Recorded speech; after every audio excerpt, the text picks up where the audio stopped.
So, in my first video on this channel, I made a couple comments about how I felt that the game I knew growing up of Magic the Gathering was basically dead. And I know there were a lot of people who made some comments on the video saying that the game was alive and well, and actually they're enjoying certain formats more than others. And honestly, where all of that is concerned, I'm happy for you. I'm happy for every single person who still enjoys the game as it is right now. And hell, I still enjoy the game a lot as it is right now. I think the main thesis of that video was that the game we knew was dead, and a different game had come in its place. And the game that exists now may or may not be better than what existed before, because what existed before did not have the fire design mentality, did not have the focus on Commander, it didn't even have formats named the same way we have them named now. But I do want to talk about a specific format, one that I ended up enjoying more than I thought I ever would, because it was more of a novelty for me back when I was growing up, and now it's a little bit more than that. I want to talk today about Commander.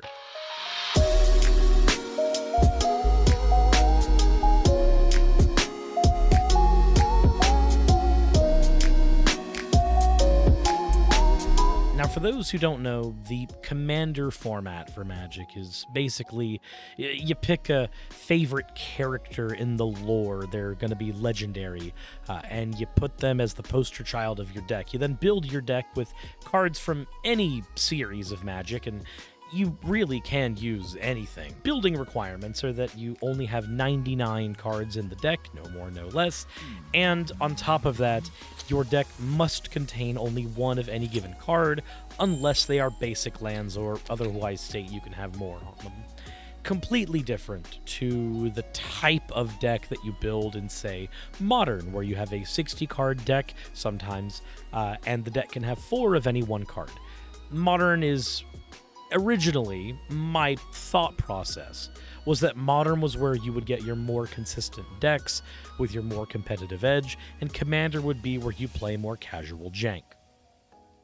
Over time, however, I think I've come to understand that that's not really what Commander is, or maybe Commander might have once been that, but it, like the rest of Magic the Gathering, has changed a lot. You see, nowadays, Commander is the premier way to play Magic the Gathering. For better or worse, this is the exact format most people think of when they think of Magic, with the noted exception of people who've learned Magic on Magic Arena.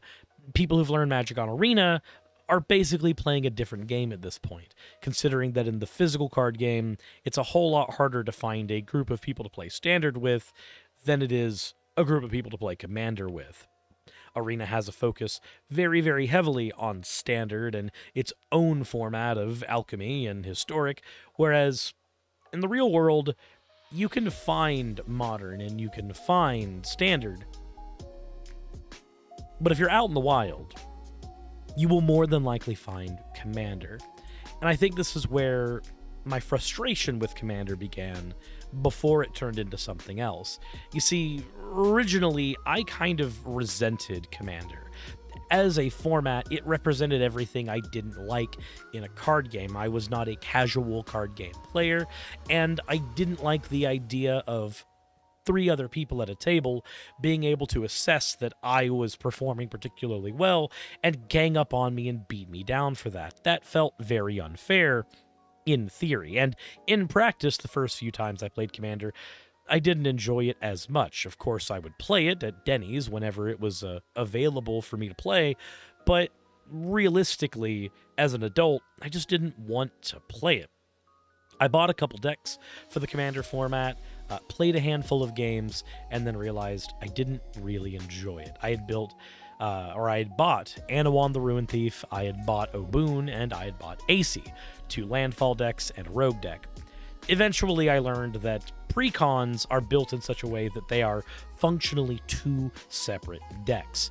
If you don't realize this, take any given Commander precon and ask yourself, what is the general strategy of this deck? And then look through the deck and realize there's probably a second general strategy to this. A good example of this would be the new Commander deck that came out for Warhammer 40k.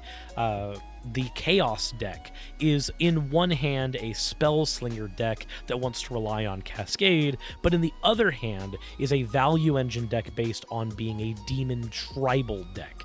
These two decks do not exist very harmoniously together, but they are nonetheless two separate strategies, so that makes sense. Even various other decks that have come about, like, say, pretty much all of the Strixhaven decks, have this dual deck mentality. The Adrix and Nev deck is torn very difficultly between a tokens deck and a +1/+1 counters deck without the doubling season to marry those two strategies together. And again, this can be said for almost all Commander product, except maybe special exception being given to the Necron deck. That one seems to be built with a little more juice in the back than anything else. But I did not know that precons were this muddled, so I expected these were kind of just how games were meant to be played with Commander. But I've learned that anytime a group of people get together with a set of precons, for the most part, the games end up going on long, and the gameplay ends up getting tiring and stale after about 30 minutes, whereas you'd kind of prefer most games be wrapped up by about that point. This is Magic the Gathering, after all, and not Monopoly. That was, however, until I discovered AC. And maybe it's just discovering your one commander. Maybe it's just finding the thing that clicks with you. But as a kid, I was a Simic player. I played Simic as my first major deck when I got into hyper-competitive Magic the Gathering, and I played Simic value and token engines in that standard format. I had played earlier, but I had not entered tournaments until this point. So maybe it was just that AC is a Simic value engine. Maybe that's the reason that it resonated with me. But then I started finding other things out about Commander that I enjoyed a lot. First of all, I learned that Commander decks can be upgraded and they can be fine-tuned to the point where they are no different than any modern or standard deck. CEDH as a format has deck lists that pop off and win by turn 2 or 3. Fight your average Cody deck and tell me how fast the game went, and, well, we can have a conversation about consistency after that. I then started realizing that the things I was missing in Magic, because I had been playing a lot of Modern, and I mean a lot. I had built my own custom Bogles deck for Modern, and I was playing Affinity and Hardened Scales. I know for some people those are the same decks. For me, they are always going to be very different. The history of those decks when I was growing up was that the Hardened Scales version of Affinity, the Arcbound Ravager version, was kind of a ship of Theseus that was built on top of the bones of the old Frogmite and Mirror Enforcer decks that we used to run with, Scale and Tooth of Chisgora, because we didn't have anything else at the time. Nowadays, a standard Affinity deck and a standard Hardened Scales deck look nothing alike. They are two entirely different strategies. I'm getting in the weeds now, though. The point is, I'd been exploring the Modern format quite a lot and had invested quite a bit of money, because this was when Urza Saga was still peaking at over $50 a card. And then I remembered enjoying playing AC, and a couple of people in our group actually preferred Commander over Modern, though they had been willing to play Modern. So I acquiesced and, built AC and said, okay, fine. I'll bring AC into our Commander games, and I will learn to play this format a little more than just the handful of times I had touched it. And then I started realizing you could get decks really, really consistent in Commander. And then I started realizing I could actually play some of my favorite cards that had been power crept away. I used to play a Druid's Tribal deck back in Morningtide, thanks to the draw power given by Guiltleaf Archdruid. As a result, I loved things like jamming a bunch of Rampant Growth clones into my deck for the purpose of getting as many lands on the board as possible, so that I could win with Howl of the Night Pack and Chroma's Memorial together. Decks like that just tickled my fancy, and AC scratched that itch super well. There's nothing quite like having 10 lands on board, dropping an Avenger of Zendikar, looking at your opponent and saying, oh, by the way, here's Kodama's Reach. We're going to keep going now. There's absolutely nothing like taking the arch-enemy's spot for the entire table and making the entire game turn into a battle to dethrone you, or having to make those alliances to dethrone somebody else. They may not reach the exact same highs, and certainly not the same lows, as I was used to experiencing from modern and standard formats of the times past, but I definitely grew to appreciate what Commander was offering. It was offering a more board gamey style of Magic than I was used to, and I had been ignoring the merits of that until I started to come to some conclusions about Modern. One of those being, having built my own custom Bogles deck, I realized what shortcomings the deck had. The deck in question was not your standard Bogles deck that ran green and white. This was an Izzet Bogles deck built on Mutate.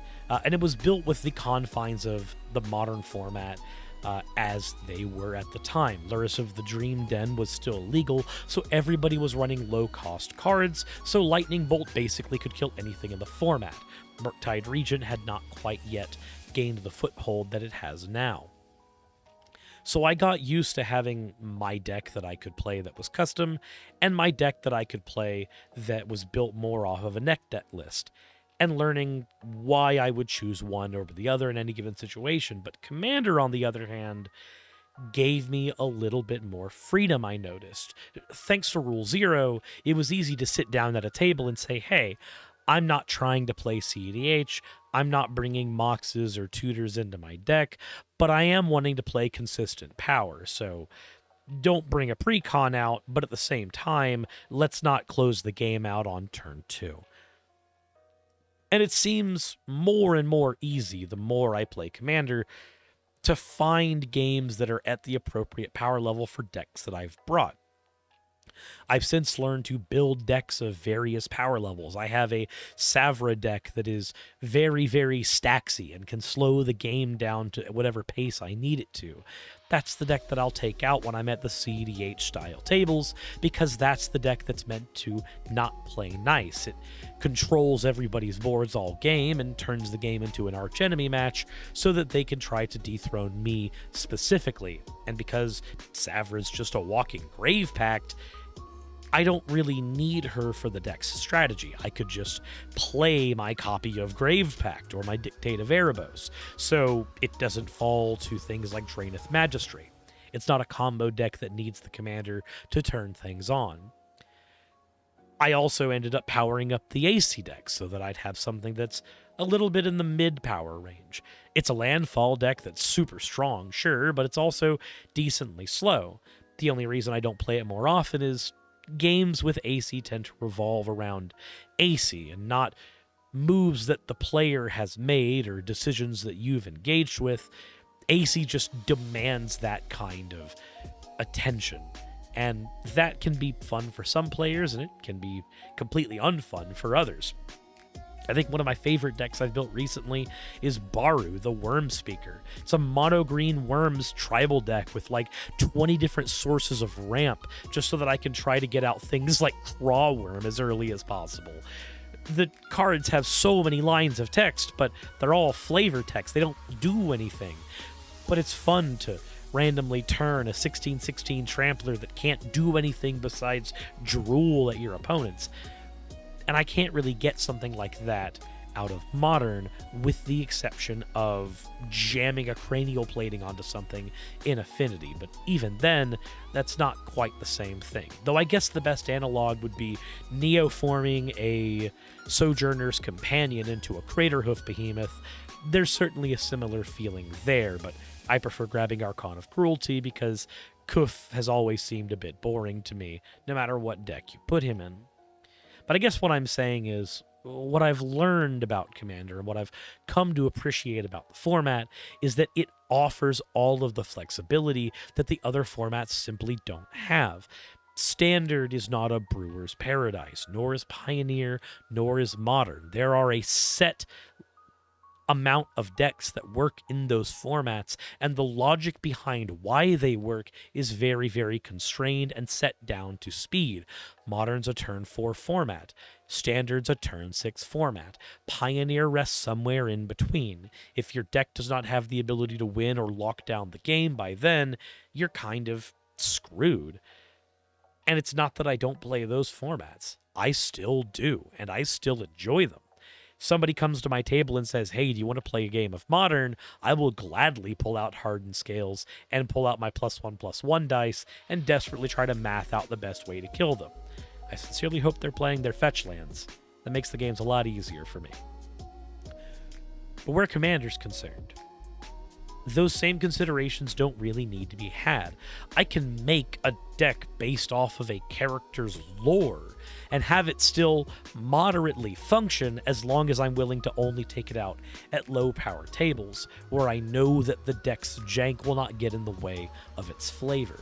I know that if I want to go to higher power tables, I can just take out my decks that operate on higher power logic. And I also learned that building any deck in Commander follows a really, really tight algorithm that as long as you follow it, you can make any deck work. So long as you've got about 50 sources of mana between your ramp and your lands, usually about 13, 14 ramp, 35, 37 lands, as long as you've got about 10 or so sources of draw so your deck can keep going, and as long as you've made sure that you've got plenty of removal to keep you in the game and let you interact with people, your deck's actual strategy can be pretty much anything you want it to be. It can be jank for all it matters, as long as you've got those bare bones of an engine, interaction, and speed completely down pat. As long as you've got that stuff and it doesn't cost too much mana, whatever else is in your deck doesn't matter anywhere near as much as I used to think. Building Commander decks is a lot easier than I used to think, because what used to look like a pile of 99 cards where I couldn't tell why certain options had been put in over others, which was a lot more complicated to me since I was playing Modern so much. I was used to a deck being about 15-ish cards since I was playing multiple copies of each. Commander, on the other hand, it seems a lot easier for me now. Yeah, I have to put in 13 sources of ramp, but 4 of them are basically just called Rampant Growth. It's just one's Rampant Growth, one's Search for Tomorrow, and 2 of them are Nature's Lore and 3 Visits. That kind of stuff didn't occur to me when I was learning. There's not much difference between running 4 Llanowar Elves and running a Llanowar Elf, Elvish Mystic, Boreal Druid, and Finehorn Elves. There's not much difference between running 4 Fleshbag Marauders and running a Fleshbag Marauder, a Chain Devil, and you get the picture. Running multiple cards that do the same thing, running the same redundancy measures, just making sure that they are of different names. There's enough cards in this game to make that work for most strategies. These are things I didn't know. I didn't know them 2 years ago, but I know them now, and it's why building Commander decks has been so fun for me since then. There is one other thing Commander's really good at that I haven't talked about, and it's working on a budget. Now, I know there are other channels that do budget Commander decks all the time, and their theses are all pretty simple. Build the deck for $5, build the deck for $20. Commander's Quarters is a wonderful channel. If you haven't checked them out, I highly recommend it. But I want to do somewhat the same thing, but under a different thesis. I noted before that I had started playing with precons and started to dislike the game because I was used to competitive Magic, so precons felt really, really janky to me. The types of games I was looking for simply didn't exist within those boxes of cards, and aside from a handful of exceptions, still don't. So I think I'm going to try to make decks a little bit differently while still a little bit the same.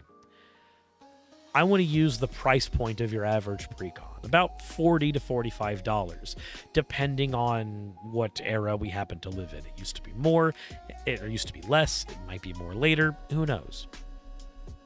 And I want to start building some of those decks. There's going to be a deck coming up later, which is a version of the Savra deck that I play, but built for about $35 to $40. And if you're into playing Magic on a budget, but also playing Magic at a decently high power level to where you're able to threaten an entire table despite the low price point of your deck, then maybe something like that will be for you. I'd also like to do some other types of content, a lot of it revolving around budget, because I don't think that Magic the Gathering as a game should be as expensive as it is.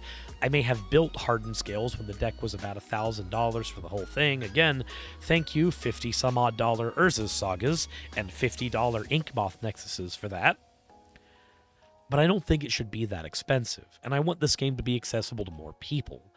And again, while there are people who are doing budget deck content already, I think there are some things that a lot of people don't consider when building budget content.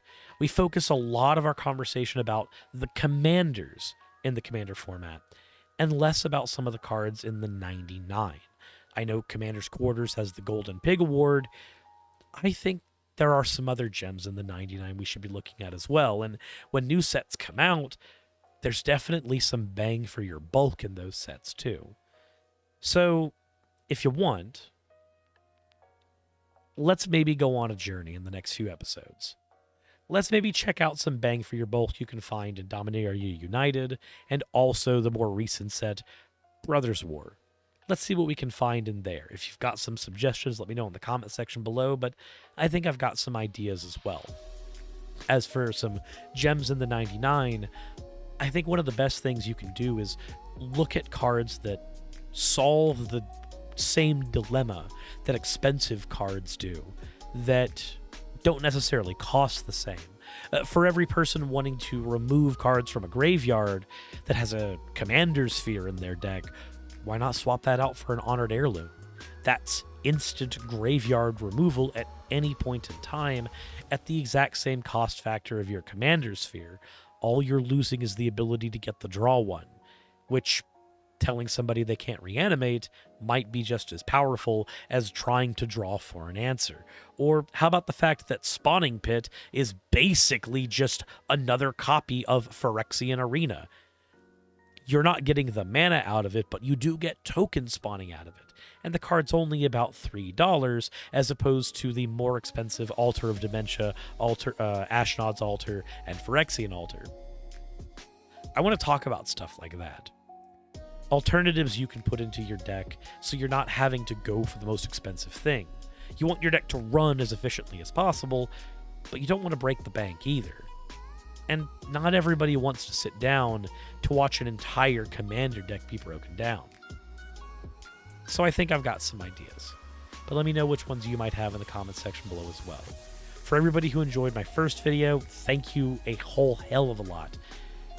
And for everybody who's watching this one, again, thank you. I've not had a chance to really do content about the games that I enjoy over and above the content that I've had to do on my main channel. So getting this one off the ground and at such a running start is honestly amazing to me. So again, thank you. It really means a lot to me. And hopefully I'll see some of y'all in the next episode. I would really like to. As always, everyone, insert end of video tagline here.